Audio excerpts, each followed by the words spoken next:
Not many ancient texts has aroused quite the same curiosity as the Book of Enoch, a Jewish text ascribed to the great-grandfather of Noah.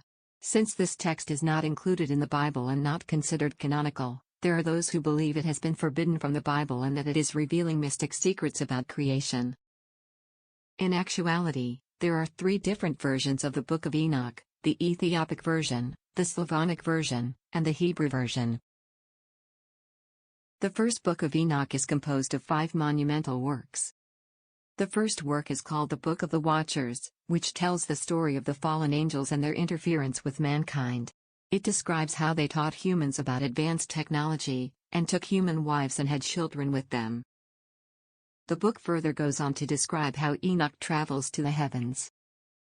The second book is called the Book of Parables, and it is an apocalyptic book about the Son of Man and the Ancient of Days, including ancient prophecies of the Messiah.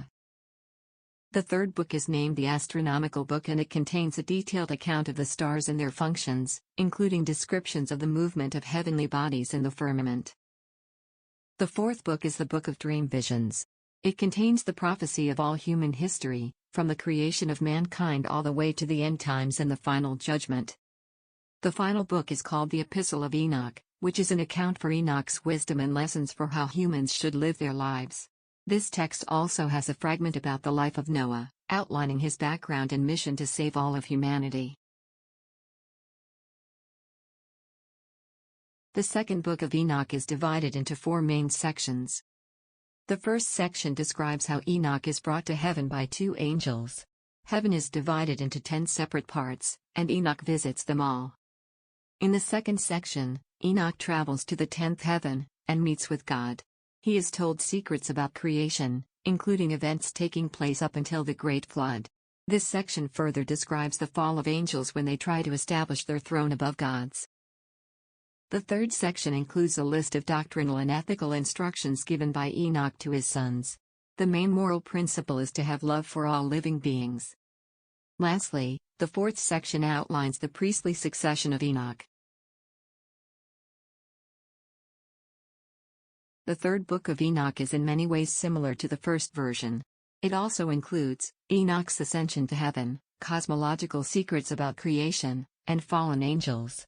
In his travels to heaven, Enoch is transformed into the angel Metatron. It is described that Enoch's flesh is turned to flame and his veins to fire, his eyelashes to flashes of lightning, and his eyeballs to flaming torches, and that he is seated next to the throne of glory.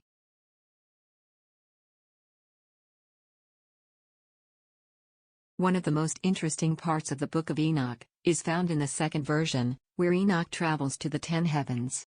Each of the 10 heavens is further explained, and they are described as follows. The first heaven is described as an ether having a great sea above the clouds.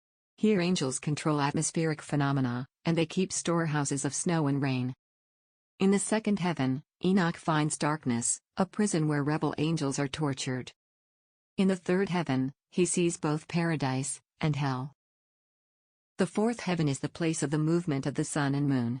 And around the sun exists angelic creatures and heavenly choirs made up of soldier angels, whose singing is wonderful and marvelous.